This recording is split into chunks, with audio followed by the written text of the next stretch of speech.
Susie Anderson here. Today I want to talk to you about a very important core muscle called the transversus abdominis.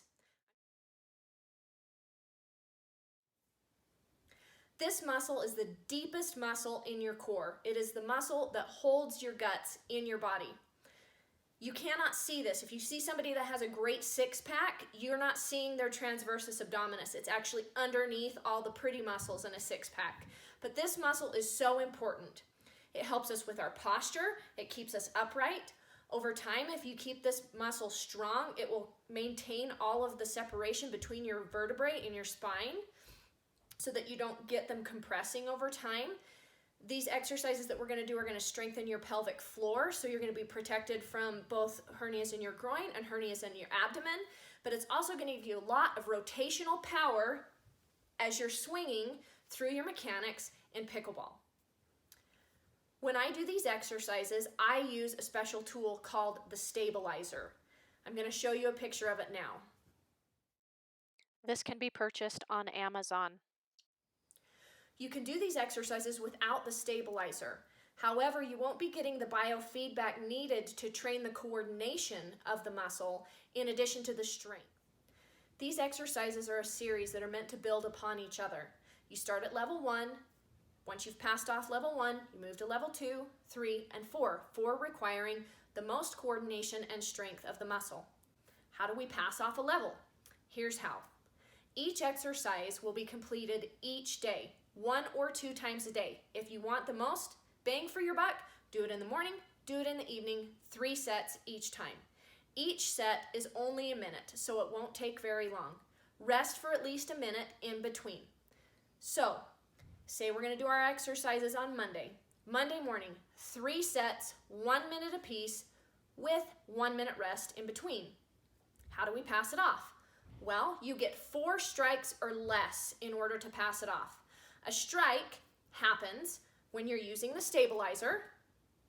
You start the exercise pulling your core in to 70 psi. You have plus or minus 5 points to stay in the safe window. So if you go above 75 or you go below 65, you get 1 strike.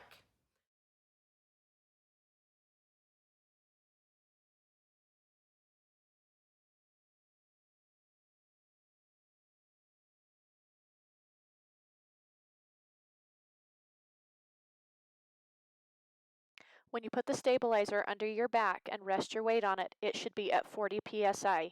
Either pump more air into it or release air if you need to. When you suck your belly button into your spine, it needs to be at 70 psi. You need to remain plus or minus 5 points psi from that 70 the entire 1 minute round. Place the stabilizer underneath the small of your back. Hold the gauge up in front of your face at arm's length. Suck your belly button in towards your spine. Hold for 1 minute, staying plus or minus 5 points of 70 psi.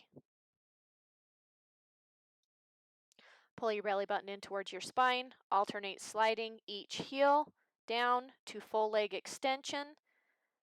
Keep the gauge plus or minus 5 points of 70 psi. Pull your belly button in towards your spine. Alternate marching each leg, keeping the gauge plus or minus 5 points of 70 psi the entire minute each set. Pull your belly button in towards your spine. Lift both legs up. Alternate tapping heels at full extension. Keep gauge plus or minus 5 points of 70 psi the full minute, all 3 sets. You'll need a helper to hold the gauge. Pull belly button to the spine. Alternate opposite hand to leg extension. Maintain plus or minus 5 points of 70 psi on the gauge the whole set.